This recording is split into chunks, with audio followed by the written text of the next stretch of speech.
I found the woman chained in the middle of the snow. The words felt ridiculous in my mouth as I leaned out of the cab and took her in, a dark shape against white, a small heap of coat and hair, breath like pale smoke. The dawn was thin and colorless, the sky a hard sheet of gray that ate sound. My truck's heater still hummed, the diesel engine ticked as it cooled. The snow under my boots crunched like broken glass. She wasn't a corpse. I know what a dead body looks like in winter, how the cold steals color, how the lids go slack. This woman's eyes were open and raw, watching me with a kind of stubborn intelligence you don't expect at the edge of things. The chain around her wrist had been fixed to a post driven into the frozen earth, the link eaten with rust. Her scarf was a rag of wool threaded through the link. Every breath fogged the air in front of her mouth. I put my gloved hand on the steel ring and felt how cold and brittle it was. The chain had been pulled tight. Someone had meant to keep her there. Her hands were red and raw where the metal bit. The rope around the post had been knotted in a way that suggested haste more than cruelty. There was no blood, no bruises I could see. What there was, though, was something harder to name. A deliberate attempt to make her small and visible, a kind of exposure, like hung laundry left to shame. I slid my crowbar from under the seat because that's what a man with a truck keeps for odd jobs. It made a small sound when I snapped it. The metal answered. The chain gave with a complaining ring, and the post sent up a little shower of frost. She shivered and did not move to stand. I wrapped my big work blanket around her shoulders, olives and diesel black, stained from years on the road, and the material held heat like a promise. Who did this? I asked, because there had to be someone, and because the question is a shape that makes people answer. She blinked. Her voice came out thin, more like thread than sound. They said I owed them, she said. They said I was collateral. Collateral. The words stuck under my tongue and tasted like old machinery oil. You don't get collateral with a person in city law. You get papers and promissory notes and signatures. But I knew what it meant in places where hunger and custom could bend the wools, where a debt could fold a life into something you could hand over, and where humiliation did a work official law sometimes didn't. I'm Tom. I offered my name like a small law, honest and simple. You can come into my cab. We'll warm you, then we'll... She pushed at the blanket with fingers that had no strength yet. I don't want to be taken anywhere you can hand me back to them, she said. There was a clarity in it, no pleading. If I go with you, I go with you. Her choice made all the difference. There are rescues that happen with the sound of brass and sirens, and there are rescues that happen because a person says no to being given away. I helped her up onto the step and into the truck like you'd lift a sack, careful for her ribs, careful for her dignity. She folded into the seat, wet snow leaving a crescent on the upholstery. Her hair had seen cold and combing both. A ribbon, a faded blue, was tied at the end, a small, stubborn bright in a gray world. I noticed it because my mother used to tie a ribbon in my hair when I was small, and later I'd seen the same color at one of the registry offices when I ran loads through town.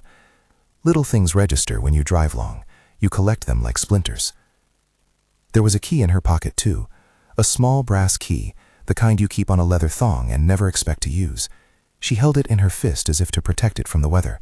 She did not tell me what it opened. For someone who'd been left chained in the snow, she held on to trivialities, ribbon, key, the way a person holds on to an unspent promise. The sheriff arrived while I was still wrestling the blanket into place. You get used to seeing official cars in small towns, the tires narrow, the paint 2 decades overdue for a touch-up, the insignia half hidden by a day's frost. Sheriff Dalton climbed out slow and practical. He knew me, I knew him. With his eyes, he took everything in and cataloged it. The chain, the woman, the blanket. I could tell by the way his jaw worked that he'd seen this sort of thing before jackets and different excuses. That's the rub. Some forms of injustice are local, familiar. They reappear in forms locals tolerate because they make the paperwork easier. There was a man at the side of the road when the sheriff reached us, slick hat like a toadstool and overcoat smelling faintly of cheap whiskey and ledger ink. His boots were too clean for a place where people worked. His hands were clean too, the kind of clean that erases work. He introduced himself with a name that had the soft authority of money, Mr. Calder. He had the blue stamp of a creditor in every line of his face. This is private property, Calder said before the sheriff could. She was taken for delinquency on a note. It is our right to hold collateral until the balance is settled. Calder's voice had a practiced patience, the kind you learn when words are your weapon. He gestured to the chain as if it were a rightful instrument and not humiliation. The sheriff looked at Calder, then at me. The law in places like this can be elastic. There's legality in paper and a sort of local etiquette and enforcement. I understood Calder's claim immediately. The promissory note is the tool such men use. The note says the debt, and in the margins the creditor writes, completes, proves. In the wrong hands, a signature is a shackle. You going to walk her in? The sheriff asked me. I could have handed the woman over then and watched Calder's neat suitcase of paperwork swallow her name. I could have walked back to the cab and let the snow settle its thin, indifferent blanket over her shoulders. But she had made a choice, legitimated by nothing more than the claim that she was not property, and by the look in her eyes that said she hadn't given permission. And what's the point of pulling a person out of the cold if you return them to the same air? No, I said. I surprised myself with how steady my voice was. I'm taking her to the church. I can't watch someone be treated like an object. The sheriff's mouth flattened. Sir, normally the procedure. Normal? Calder sniffed. You're making a fuss over a note. We can settle this without dramatics. The sheriff hesitated, the way small-town law does when it's unsure whether to be formal. Then he asked, what proof do you have of your refusal? I wished I had more than my stubbornness and the rag on my shoulders. I had the woman, and the ribbon, and the key, and the story she'd given me in half sentences. I had the chain's crude mark. I had a dozen miles behind me where I'd seen things and had chosen not to poke. I had not yet a single official sheet of paper to hit Calder's ledger like light. So I did the only thing that lined up with the kind of man I am. I put the woman in the truck, and I drove. If this were a tale for the tavern, I'd have called what I did reckless. It wasn't reckless so much as necessary. Some rules you bend when the unwritten law of not abandoning a living person in the snow is more binding than municipal codes. The sheriff shouted after us in a voice untidy with obligation, and Calder called names that sounded like legal actions. I kept going. The road was a white ribbon. The truck hummed like a warm animal. At the church, Reverend Asa, short, square, voice like wool, took one look at the woman and blinked the way a man who has spent his life administering sacraments blinks when presented with a thing he did not foresee. The church was warm in the way old wood remembers heat. Pews, slow tea, a stove that grumbled like an honest heart. The Reverend laid out blankets and brought soup and directed me to a room over the vestry where we could get hot water. Elena, she gave me that name when the Reverend asked, and the way she said it made me think of stubborn plants growing in gutters, sat upright at first, then curled into a corner as the heat found her. She ate the soup with small bites and made no claim to being fragile. She was careful with gratitude, like someone who had not been thanked enough to trust it. Collateral, Reverend Asa said softly, as if explaining a small but poisonous plant. It's old as hunger. They say, if you have a note, you can bide a person, their labor, their life, until they pay. Where I grew up, they'd make a man work his bones off in a field until the note was done. But to chain a woman in a field? He shook his head. Elena told us, with short, controlled sentences, how it began.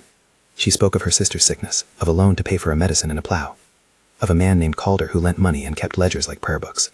She spoke of the promissory notes, how her father had signed in what he thought was a legal way, how those notes later found an extra line, a clause that said collateral could be claimed as the creditor saw fit. They put a clause in the margin in the name of proof, she said. We only realized when they came with ropes. The things she said were not salacious or monstrous. They were procedural cruelty, a signature that wasn't really a free signature, a stamp that had been pressed where the law's ink belongs, the tradition that became an instrument of power. It's easy to be revolted by the idea of chains. You imagine the physical constriction, but what hurt most, as she told it, was the humiliation, being placed where anyone could see you and know you were someone's property until someone paid. Did you sign? I asked, because the law often wants a hand in a photo or on a paper to anchor what happened. I signed, Elena said, but my father signed too. The lines weren't clear. There were more margins than sense. And then, she closed her hands around the soup cup as if a part of her could stay warm there. They fixed the ledger later. They added the stamp. Reverend Asa frowned. Stamps are supposed to be visible and recorded. You can't just press a stamp and tell the town it's official. There's a registry. You record entries. Someone signs. There are witnesses. I know, Elena said. I had a ribbon from my mother in my pocket because it always made me feel like there was something of home with me. I thought it was foolish. I didn't know it would mean anything. She showed us the ribbon then, the blue thread worn at the edge. Nothing remarkable to anyone else maybe, but the Reverend took it in his fingers like a relic. That color, he said. It's from the registry's certified copies box. Not many keep that ribbon. They use it when they tie the copy to the original. His voice flattened. He looked at me. If that ribbon came from a certified file, it means something was taken and tied to that page at some point. Words like certified copy make bones sound like brittle paper. They move like a current that can either drown or cleanse. I found myself thinking of the truck's trunk where I kept a blanket and a toolkit, and other detritus of the road. Old habits die slow. I fumbled in the dark for a ledger I keep. Odd, maybe, but I have a small book where I jog down names, deliveries, oddities. I kept the habit because a driver lives in the world of receipts and bills, and keeping notes has its uses. When I pulled out my notebook, I found, tucked between a map and an invoice from last spring, a photograph someone had given me years ago, an old creased picture of a ledger page with a blue ribbon threaded through it. I kept odd things. It felt right to look for proof in the registry.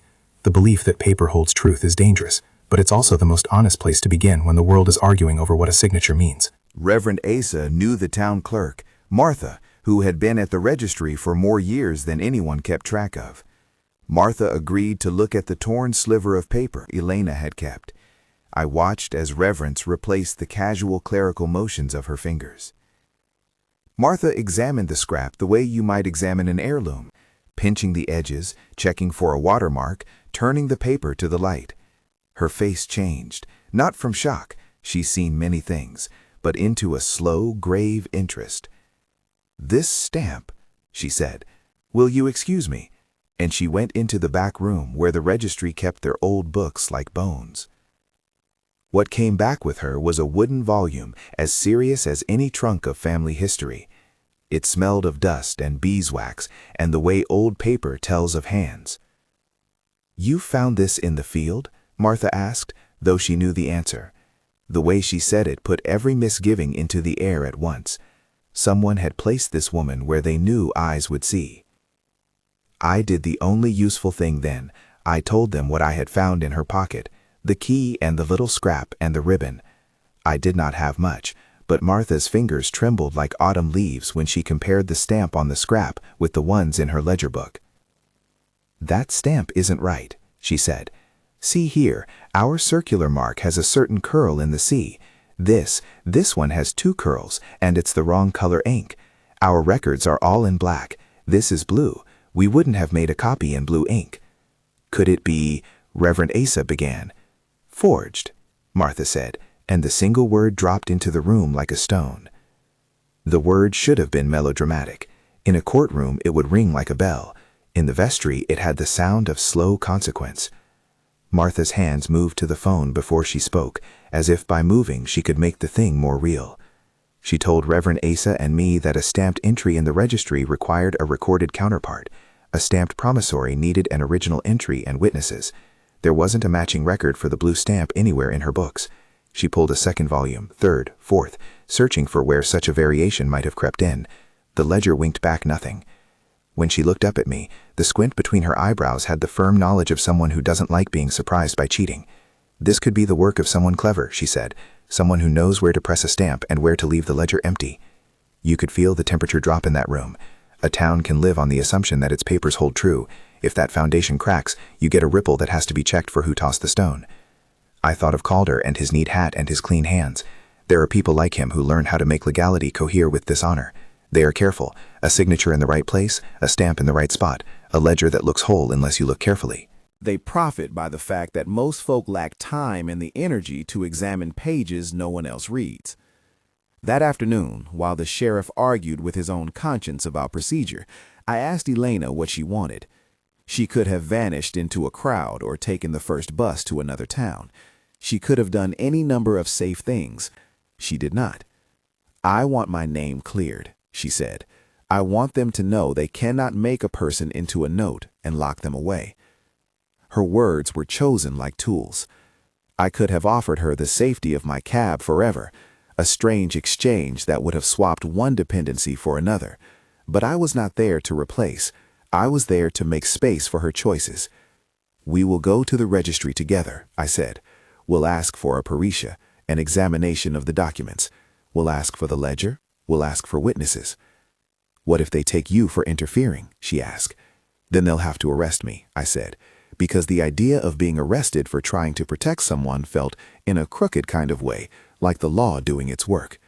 The sheriff scowled at me when I said it. Maybe he thought I was flirting with trouble. Maybe he was right. We drove back to the sheriff's office because there are few places in a county where paper is heavier than the badge. Calder waited in the sun, hands in his pockets as if that were all he needed to keep the world tidy. I carried the scrap into Dalton's office, and I placed it on his desk like a small, tangible accusation. I told him where the chain had been driven into the ground, how the ribbon matched the registry certified copies, and how Martha had not found a corresponding entry in her ledgers. The sheriff listened. You can watch a man's professional ethic change in real time. The jaw that had been set to tolerate repeats gave against curiosity, then against caution. He left to call the county seat, to sound somebody higher. Calder puffed his cheeks and said the right words about property and precedent. He waved a promissory note at us like a paper scepter, and the note had an inked line and a stamp that looked suspiciously emergent from the same blue that tainted Elena's scrap. But until you open the ledger, stamps are only colors and ink. The law is slow to move on conjecture. I did something then I wasn't proud of, and wasn't ashamed of either.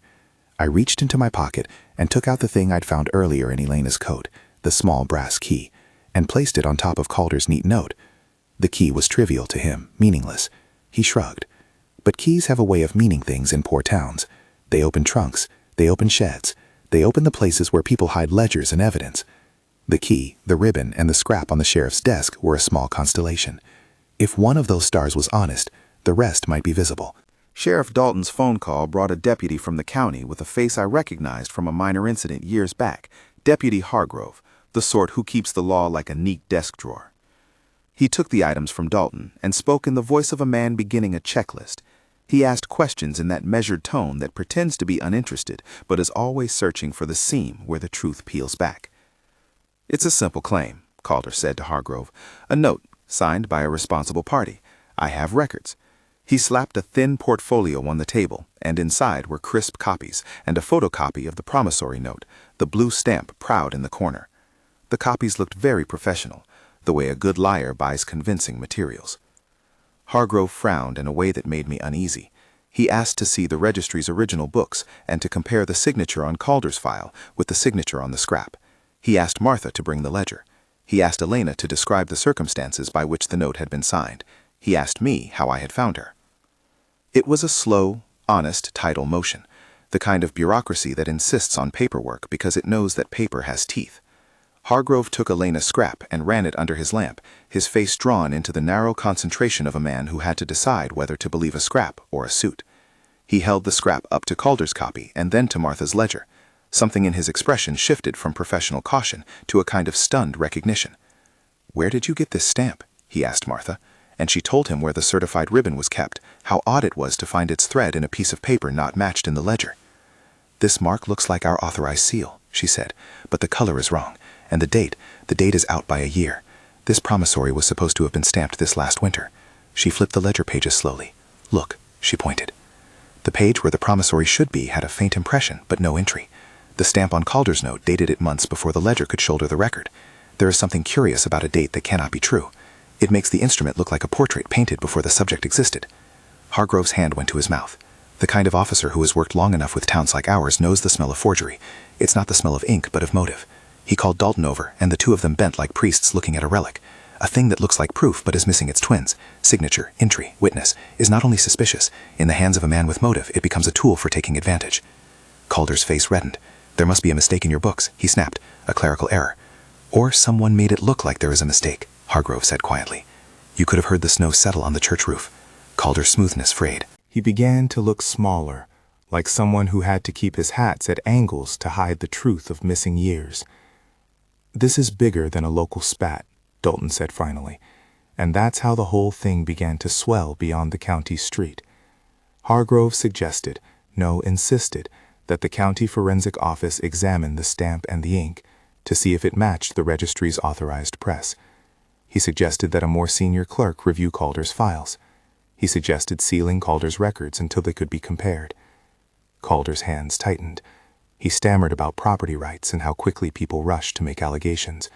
He suggested the woman might be unstable. He asked whether Hargrove had any proof beyond suspicion. The room quieted, because the sheriff had the look of a man who knows the Bible of small-town conservatism. Hold fast to procedure and you often preserve peace. But sometimes procedure needs a shove, and then it does its job. Martha, the Reverend, Elena, and I were the shove. We had a scrap, a ribbon, and a woman's testimony. Hargrove had his badge and the authority to call the county. He did. He made the call that made the deputy's face grow hard and official. He said words about a possible forgery, and a woman found chained and a creditor with an old habit. The county said they would come out, send an officer, send the forensic kit, send the clerk from the county seat. They would not come to meddle over a scrap without cause, but Hargrove's voice had carried enough of the town's history to wake them. I thought then that I had done a good thing and was wrong to feel satisfied. There is no hero in simply doing what common decency asks. I wanted the scrap examined because I wanted Elena to have the ability to decide her future. I wanted the ledger opened because paper should not be a weapon. I wanted the county's officers to see that chains in the snow are not the work of tradition but of greed. Before the county arrived, an old man came to the church on a stick of a cane. His name was Amos, and his eyes were the kind that look backwards and keep the past like a map. He lived a mile outside town and had the habit of walking to the church for Sunday gossip and to warm his hands at the stove. He had known Calder a long time, long enough to know when a ledger was honest and when a man pretended it to be. "Young man," he said, looking at me like I'd been sent by God or stupidity. "I saw her chained last week on my way home. Didn't stop because I thought maybe it was a body the sheriff was dealing with. I'm old and my feet are slow. But I remembered the ribbon on the post." "Ribbon?" I said. "Yes," Amos said. "A bit of blue. We used to see those when Mrs. Granger got her certified copy tied up. They'd thread it through and they'd say that was the mark of the town's truth. I always thought it was pretty." Amos looked at Elena and his face grew quieter. "There was a night, years back, a fall on the Miller's Hill. A girl broke her neck or something close. There was fuss. Then everyone put it down to an accident. They said the strap broke. But I always thought the strap had been weak, and someone had fixed it later with more paper." His memory was not a legal deposition. His memory was a thing that filled the spaces between facts with human weight. But the fact that someone in the town remembered a similar pattern, strap failing, ledger tidy afterwards, was enough to make people lean forward in their chairs. We were not yet at courtroom thunder. We were far from convicting anyone. We were on a scale where curiosity could tip into an inquiry and then into scandal. The county investigators would come with their kits and their cameras, and their slow, persistent light would reveal what had been hidden. That was how justice sometimes worked, like a slow dawn that finds shadows you thought solid had been lying on the ground. The deputy sealed Calder's portfolio with a paper tape the way you seal a box of bread. The sheriff insisted that Calder remain in town and not leave his estate without notice. Calder protested and called it an outrage. The exchange had the air of ritual. The sheriff, the deputy, the reverend, the clerk, the old man, the woman warmed under a blanket. We were a small, uneven band confronting a larger, practiced system of quiet theft. I sat in my cab that night, alive with the truck's residual heat, and looked at the ribbon in my palm. It felt absurd to clutch a scrap of cloth like evidence, and yet that tiny strip had the weight of a vote. It declared that somebody had tried to make an action look official. A ribbon and a key in a pocket can be the hinge of an argument that unknots an entire ledger. Elena fell asleep that night like a person who had been given permission to be human again. She slept with one hand over the brass key and the other under the blanket. Her face in repose was not the face of an untroubled woman, but it was not the face of someone without will. I couldn't help thinking she would wake and make decisions about what to do next. That is what I kept for her, a possibility, not a life traded for comfort, but calm enough to choose. When the county vehicle finally came, their air smelled of bureaucracy and coffee. The lead investigator's name was Marshall Green, and he wore his seriousness like a well-fitting coat. He walked through the registry and the reverend's rooms with soft, efficient steps. He looked at the scrap and the ribbon in the ledger. He asked questions in a way that implied he'd done this before, and didn't like what he'd found in other towns. "You brought us evidence," he said, and his voice threaded through the room like a needle. "That's good. We'll take it to the lab. We'll examine the ink for age and composition. We'll check the registry stamp plates." He was neither rushed nor theatrical. He was the sort of man who knew the long work of an investigation is often unromantic, but effective. In a corner, Calder's attorney, a short man with a carefully miserable tie, watched with the kind of interest that wants to be above the fray until it is necessary to stir it. Calder himself kept his hands in his pockets and glowered at anyone who dared make eye contact. Marshall Green asked Elena, gently, whether she wanted to file a formal complaint. The question was given like a key. Open a door and you step into a legal corridor with rooms that require time and testimony. Elena's eyes were steady. "I want my name cleared," she said again. "I want them to stop doing this to others. She could have said, "I want to go somewhere else," or "I want to forget." She did not. She wanted the ledger opened.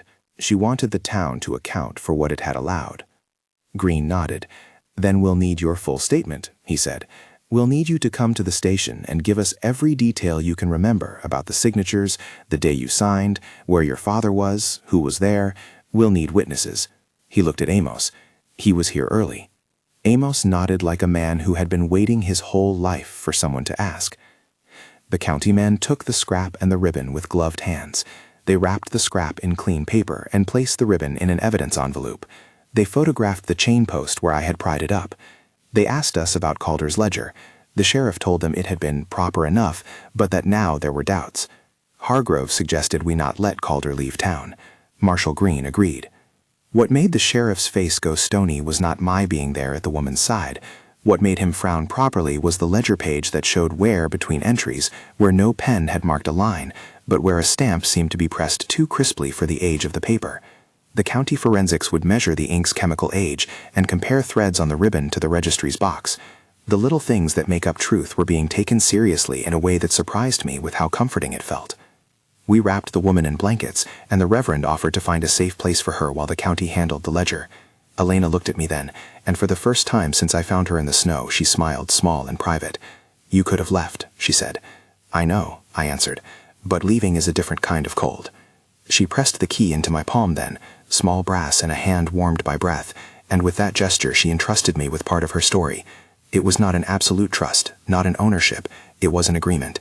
The key felt like a promise to keep working on the hinges that held people locked. Sometimes the real shock to authority is not a loud arrest, but the quiet exposure of a paper truth that used to pass unexamined. Sheriff Dalton watched the county car go, and then he turned to Calder with a face the color of inevitability. "You'll answer some questions at the station," Dalton said. "We're holding your ledger until the county tells us how to proceed." Calder's teeth showed. "You're making trouble," he said. We all were. The trouble would be paperwork and patience and the slow opening of records that men like Calder had used to clothe their intentions. That is not the stuff of headlines. No one would hear a dramatic story of chains undone in a single act. This was law in the slow key. Witness statements, lab results, a clerk's recollection that could be coaxed into a testimony. It was methodical. It was precise. It was respectable. And it was the kind of work that shocks because it reveals someone has been lying within the town's instruments of truth. When I climbed back into my cab that night, it was past midnight, and the heater had given up its fight with the cold. I thought about the ribbon looped in my fingers and the little brass key. I thought about the way Elena had spoken. No rage, no grand pronouncements, just a steady desire to not be the subject of a ledger's margin. I thought about the sheriff's face when he had seen the mismatch in the stamps. I thought about the sheriff's face when he had seen the mismatch in the stamps, and how something as small as a crooked curl in an inked circle could loosen the whole scaffolding of a man's life. The county lab took their time, but when they worked, they were clean and precise. They packed the ribbon and scrap in a plastic tray and spent an afternoon under a microscope, a lamp like a tiny sun making threads and pigment confess. Marshal Green sent me a short note later that evening, the sort of thing that reads like a report but carries gratitude in its margin. The ink on Calder's note and the ink on the scrap were not the same age. The composition of the blue suggested a commercial ink not used in the registry's press. The impression of the stamp showed a plate that was not cataloged in Martha's inventory. In layman's terms, somebody had been manufacturing proof. That's when the county clerk from the seat leaned in and said the word the sheriff had not wanted to hear aloud: collusion. Someone had supplied a stamp. Someone had used blue ink where black was the rule. Someone had pressed a seal without leaving the ledger to bear witness. The lab could not, on its own, name the hands that had done it, but names begin when motives and methods meet. When the warrant came for Calder's office and outbuilding, it arrived with a gravity that made the church stove seem small by comparison. Warrants are not dramatic in films. They are careful, a breath held long enough to avoid panic. Hargrove and 2 countymen came with boxes and a man from the county registry who had keys and the patient knowledge of how to open locked truths. They knocked at Calder's door like people who live in the world of numbers and know that doorbells can be legalities. Calder answered as a man who expects to be served papers rather than to be searched. For a moment he kept his composure. There is a skill to holding faces when you know your hands are clean on the outside of paper and dirty in the ledger. The deputies moved through his rooms with the ease of men who have seen thousands of small towns and their secrets. They opened drawers, found envelopes, unfolded neat promissory notes that smelled faintly of tobacco smoke and the kind of secrecy that lived in a man who kept his money in ink. We waited in the square while the deputies went through Calder's papers. The town's gossip line hummed, neighbors at lighted windows passing glances. A wind began to pick up, skittering the last of the snow into ragged flurries.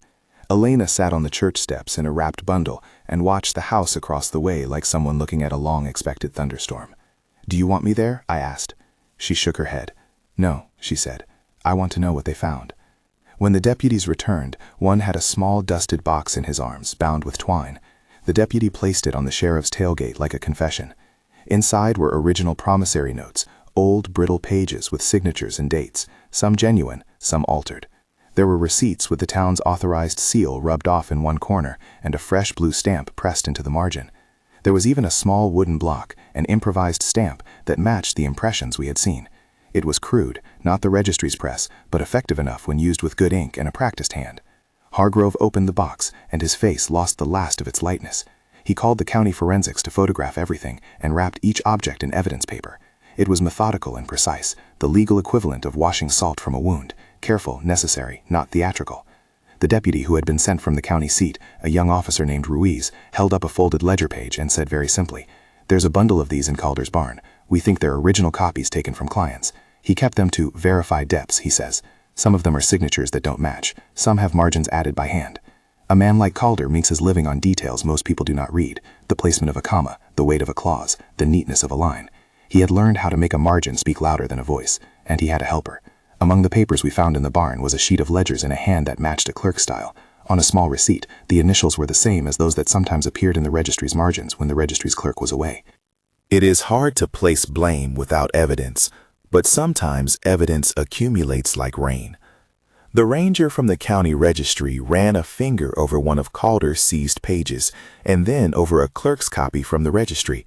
He frowned deep enough to fold worries into his forehead. "This one was once in the registry," he said.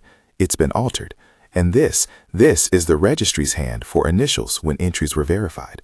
There's a faint trace here as if someone lifted it after ink had dried and re-inked a new line. If you don't know where to look, you could miss it." The first arrest was not Calder's. It was a small man named Celestin, the kind of clerk you don't notice until you need his knowledge, and then you wonder how he's managed to be everywhere. He worked part-time at a notary's office, and everyone assumed he was simply efficient and trusted. He had the know-how to operate a press and the access to plates.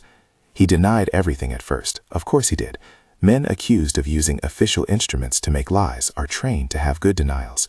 But when the county brought him the blue-stained gloves and the receipt books that matched his handwriting, his protests became smaller words and then silence. Calder's face was the same when Celestin was led through the town. He did not appear shocked at the man's arrest. Perhaps he had always thought the work necessary enough that he didn't mind a helper who would turn his hands to ink if it meant profit.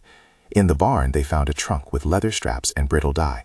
Inside the trunk were ledger pages and a strap, old, frayed, and stained in a way that made the county's investigators sit back with a look like someone tasting bad news. "You told us, Amos," Marshal Green said quietly, when he and Hargrove came to speak with the old man again. "You remembered an accident on Miller's Hill." Amos put his cane down and rubbed the redness from his knuckles, as if he were stroking memory like a cat. "I remember the strap," he said. "They said it was broken, just an accident. I always thought it was strange because the harness was newer than the strap should have been if it was old. I told nobody much because what would a man like me say? I didn't want to be cross-eyed in the town." Green leaned forward. "Where is that strap now?" Amos pointed to Calder's barn where the deputies had laid out items. The strap was there, a thick leather band with a repaired stitch that made it look like someone had tried to hide a tear. There was no sign of the kind of wear you would expect if it had simply failed over time. The county had a forensics team examine it. They reported back that the stitching was freshish comparatively and that the wear pattern did not match a normal strap failure. It suggested repair and tampering. We were not in the business of courtroom triumphs yet, but the pattern was clear enough to make the air in the sheriff's office taste different. A ledger adjusted to hide a stain, a strap mended after the fact, a man who had the access and the motive. The county put Calder under caution and asked him to surrender his keys and ledgers. He did not sleep well those few nights. Only men who have spent their lives in the illusion of control know how claustrophobic truth feels. There were hearings and quiet interviews. Elena attended as if she were a witness to her own life. She gave her statement in the county office, repeating the day she signed, the people present, the confusion about margins, and the later arrival of men with ropes. Her voice was steady, but not mechanical. She spoke not with vengeance, but with the desire to make sure someone else would not wake chained in the snow. "I don't want them to think they can take someone and call it law," she said. Watching her speak was like watching someone take back a line in a conversation, simple, decisive, unshowy. "Did you feel coerced?" Green asked, the kind of question that matters to courts. "I felt frightened," she said. "I signed as my father signed. I signed because we were given paper and told it was needed for help. I didn't know the margin would be filled later." The county's legal path is long and patient. Forgeries can be subtle, collusion can hide under years of habit. But stacked, forensic ink tests, the stamped plate found in Calder's barn, the strap with fresh stitches, Amos's memory, the registry's missing cross-checks, stacked together, they become more than suspicion. The prosecutor, a woman named Ramirez, who had the advantage of being both kind and meticulous, looked over the files and set the word that makes towns hold their breath: indictment. "We have cause to bring charges of forging public documents, possession of forged documents, and abuse of authority," she told the sheriff quietly. "There's also the matter of potential negligence in the earlier accident, if we can connect those repairs to an act meant to hide a crime. Court dates are a calendar of small anxieties. Calder hired a lawyer with a certain smoothness, but lawyers can only do so much when paper contradicts their client's claims. Celestine, faced with the evidence, began to talk. He said he had done it for money, for clients who could not be bothered with the legwork of legal proof. He had made stamps and lent them out. He said it was a business. His voice carried the kind of apology that seemed to want permission to be small. The prosecutor had to push, gently and firmly, to get him to explain how the leather strap had been mended, and who had knowledge of the old Miller girl's fall. Under that pressure, he named names. It is easy in a small town to imagine that complicity will cover itself like a blanket and keep warmth in. It is another thing when the blanket is pulled and the whole room shivers. Celestine's testimony revealed that Calder had purchased unauthorized stamp plates and had sometimes directed clerk-like tasks at men who owed him. He had apparently been part of a system that took signatures and rearranged them into debt instruments. Why? Because in that town, and in many like it, paper can be a weapon, and poverty can be made into collateral. The trial, if you can call the series of hearings a single trial, was not spectacle. It was a ledger of voices. The county forensics explaining pigments and press marks in a way that made chemical composition feel like testimony. Amos recounting his memory of the hill in a voice that made the past present. Elena telling the court the day she was made into a margin. There was no dramatic cross-examination that pictured horrors. There was careful delineation, signatures that did not match, stamps that were out of place, receipts that had been altered. Calder did not go without people who defended him. Some neighbors said he was a useful man who facilitated loans when no banks would. Others simply wouldn't believe that the town's instruments had been compromised. That's how it always is. The world is made of people whose livelihoods are tangled up in the old ways. But the law does not work on belief alone. It works on evidence. And by the time the prosecutor wrapped her brief, the county had a paper trail long enough to push past charm and into accountability. When the judge handed down his orders, they were sober and practical. Fines, restitution when it could be matched to specific losses, and criminal charges for forging public documents and for collusion. Celestine received a sentence that put him out of the town for a long while, and a requirement to assist in correcting the registry entries he had compromised. Calder faced both criminal charges and civil suits. He was ordered to surrender the remaining original documents so the registry could restore records that had been altered. The sheriff seized property to cover at least part of the indebtedness that had been created by the forged notes.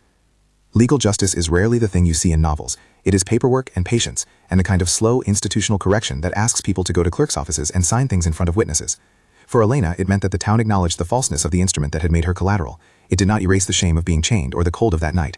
What it did was open a door she had been told was locked. The town did something else that the law cannot command. It repaired in small human ways. The Reverend and Martha set up a small fund to cover immediate expenses for families hit by forged debts, food, a small urgent thing. The parish began to teach bookkeeping classes for those who had fewer skills to read increments and clauses. A neighbor with a small mill hired Elena for a probationary position, stitching bags, and later in a modest supervisor's role. The work paid, and it brought some dignity back into the rhythm of her hands. The sheriff's office agreed to a policy they published in the local paper about how to handle claims of collateral and who must verify an entry, so the pattern could not be repeated under the old etiquette. And there was restitution that came from unexpected corners. A small group of townspeople who had long been wary of Calder's methods but had never spoken were ashamed. They gathered in Reverend Ace's back room and quietly raised sums for Elena's family to compensate for debts that had been shown to be fraudulent. It was not a fortune, but it meant the family could buy seed and a small plow, and the comfort of a debt that would not be resold to someone who would turn the family into spectacle. Those practical acts were important. They were not pity. They were a community's noticing, an attempt to thread its own social fabric back together in places where it had frayed. Elena accepted help on her terms. She refused offers that felt like charity and accepted work and small gifts that allowed her to reclaim ownership of her days. When the parish bought her a used sewing machine, a modest thing, but one that meant autonomy, she cried, quietly, for the first time not out of shame, but for the odd relief of being given tools instead of titty. I did not pretend to be a savior. In the quiet of the weeks that followed, I continued to drive. There are places on long routes where the world is paper and diesel, and conversations over coffee at calcium-dusted diners. But Elena and her family became a reason to stop when I might otherwise have driven straight through. I hauled supplies when the mill needed crane sacks, and sometimes took Elena's small packages when she sold men's to neighboring towns. That arrangement was an exchange, work for work, and it pleased her.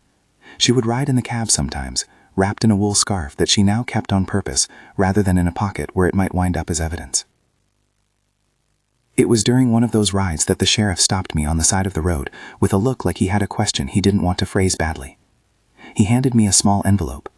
Inside was a copy of a recorded proclamation, an administrative reform decree, and a note from the county prosecutor thanking me for the, quote, prompt action that enabled the investigation to proceed, end quote.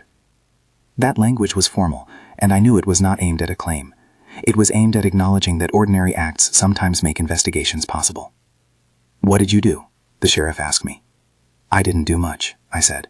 "I saw something, and I didn't let it be simple. I remember how cold it was." He looked at me as if I might be hiding some bigger calculus. "You could have left her," he said. "I could have," I answered. Believing sometimes feels like helping the cold to finish its work. He did not argue. Men like Dalton are used to the small ways people decide to be brave. He adjusted his hat and said, "Good. We need more people who notice." The real shock, the thing that had startled even the county forensics, was not Calder's bulk or Celestin's hands. It was the discovery that what had been accepted as normal in a town for years, verbal traditions about collateral, the casual way promissory notes were used, could be translated into cruelty by a few calculated edits. The police were shocked because the evidence revealed an institutional vulnerability and a social complacency, not because they had been incompetent. It is an odd sensation to feel indignation at being surprised by something your instruments allowed to happen. In the months after the charges, the town adjusted. There were meetings about registry protocols and training sessions for clerks about secure presses and ink records. The county made a small office tour for the registry staff to learn chain of custody basics. People began to ask questions at counters. Too many, some complained. And that was fine. Curiosity is an antidote to complacency. Elena's life moved in a different register. She was not a person who wanted to be a public symbol. She wanted to wake to the smell of coffee, to mend garments, to know that her children or family would not wake in a shame others choose for them. The sewing machine made a small difference in her autonomy. The mill's modest wages and the parish's support made a breadline a thing of formality rather than necessity. One afternoon, several months after the county's work began, the sheriff rang my cab's horn outside the church. It was early spring by then, and the snow that had been thick when I found her had given way to slush and first green. The world was less monochrome. Elena stood by the church door with a package in her hand, a burlap sack with a new hem folded over, and a look that was half defiance and half peace. "You ready?" she asked me, and it was not a question of leaving, but of stepping into a new seam of life. "Yes," I said. She took my hand, not because she needed to, but because she wanted to. Her fingers were calloused from work now, not from cold, and the brass key she had given me months ago hung on a cord around her neck. I had kept it in my little tool drawer until she asked for it back to lock the box where she kept her sewing thread. It seemed fitting. Keys move from hand to hand in stories, and sometimes they open chests, sometimes they open possibilities. We walked to the mill. The workers paused and nodded. They had watched, at a distance sometimes, how the town had unwound the crooked seam that had bound Elena. No one made a spectacle. That was part of the repair. Privacy restored, and respect where once had been spectacle. When Calder's civil suits were resolved, small returns were possible, a fine large enough to make him sell a parcel. There was talk in the tavern that his fall from grace was deserved. Some refused to accept it. That's how towns rearrange themselves. Not all threads knit the same. But the registry was fixed, protocols implemented, and Celestin's name became, for a while, a cautionary parable about how little curiosity can make you complicit. There were small private reckonings, too. Amos, who had been the quiet memory, received a visit from some of the men who had been friends with Calder. There was an apology, rough and insufficient in some ways, but sincere enough in tone. People like to think gestures could close gaps in conscience. Sometimes they do. Amos accepted a plate of bread and a promise to attend church on Sundays. He said the apology warmed him enough. More importantly, he began to tell his neighbors what he had seen, and that telling helped break a code of silence. For the woman, Elena, the truth was never about revenge. She wanted to belong to herself again. She pressed ahead with quiet work, with a small plan to teach other women how to mend and sew. The parish helped her find a room in which she could teach for free. A few women came. The first class was small. 3 women, sharpened needles, a kettle on the stove, hands learning to measure and cut and stitch. They were not shy. They carried in with them stories of debts and favors, and how sometimes a paper could shape a life. They learned how to read lines and how to write into a ledger with witnesses present. It was a small program, but it changed the way a community talked about signatures. On a wet afternoon, I drove a sack of thread to the church. Elena met me at the vestry door with a cup of coffee steaming in her hands. She had a new scarf around her neck. No more hiding, no more unconsidered possession, and her hands moved like someone whose future included making things for herself and others. "You could have taken the money and run," she told me once when we sat and watched the parishioners come and go, "but you didn't. You gave me room to choose." "That's the only thing I thought I could give," I said, "and maybe the truck's heater." She smiled at that. It was the kind of laugh that tucks itself around memories. It's something. There were days I thought about how small actions wobble into consequence. A ribbon tied into a ledger, a key in a pocket, a man who refused to hand someone back. They seem minor in a world that is more forgiving of inattention than cruelty. But the world is made of small things. The law moves slowly, but the river of habit can be diverted by a small stone if it's placed in the right place and with intent. Months went by, and the town stove warmed through another winter. The registry's new protocols meant no more quick margins, and no more stamp plates disappearing. The sheriff kept a copy of the county's report on his desk. Reverend Asa organized periodic lectures on civic literacy, and people came, some out of curiosity, some out of shame. The mill did good business, and women learned to mend and sell their work. Elena's name stopped being a headline and became, in the best sense, mundane. She was a neighbor, a woman who taught and sewed, and wore her keys on a cord like a talisman of practical autonomy. Sometimes I still think of the night I found her in the snow, and how ridiculous the scene had seemed in the cab's warm light. The image that sticks with me is not the chain or the post, but the way her eyes had met mine, fierce and refusing. That refusal mattered. It is one thing to remove someone from danger, and another to create space for them to decide. I had been clear about that from the first moment. She would go with me only on her terms. It would have been easy to take her into a different dependency. The harder work was to help make a field where she might sow anew. There is a line I like now that I tell sometimes, not to brag but to explain what happened. You can't always untie a life with a crowbar.